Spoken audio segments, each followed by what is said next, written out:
maalin maalmaha ka mid ah waxaa caasimadda Ingiriiska ee London ku murmay laba nin oo muslimiin Carab ah siina kala ahaa Shiici iyo Sunni.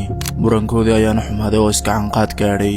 markii la soo kala dhex galayna waxa uu midka kale ugu hanjabay inuu nafta dhaafin doono, taasoo keentay inay boolisku soo dhex galaan xabsigana u taxaabaan ilaa lala gaadhay in loo gudbiyo maxkamadda sare ee dalka Ingiriiska.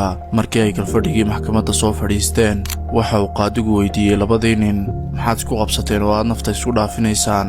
labadii nin mid ka mid ayaa hadlay oo yidhi, qaadi waxaa dagaalka keenay muran ka dhashay Xasan ibn Cali ibn Abi Talib iyo Mucaawiya ibn Abi Sufyaan ilaahay raalliha ka ahaadee. qaadigii ayaa ku yidhi booliskii, ii soo qabta Xasan iyo Mucaawiye. inta aanay dhaqaaqin labadii nin ayaa soo dhex galay una sharaxay qaadigii in Xasan iyo Mucaawiye ka tageen dunida 1400 sano ka hor.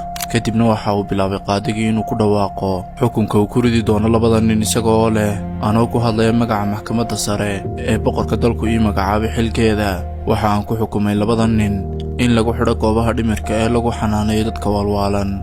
haddii aad doonaysaa maad hayso ciwaan iib ah, nagala soo xidhiidh lambarka profiilka saaran.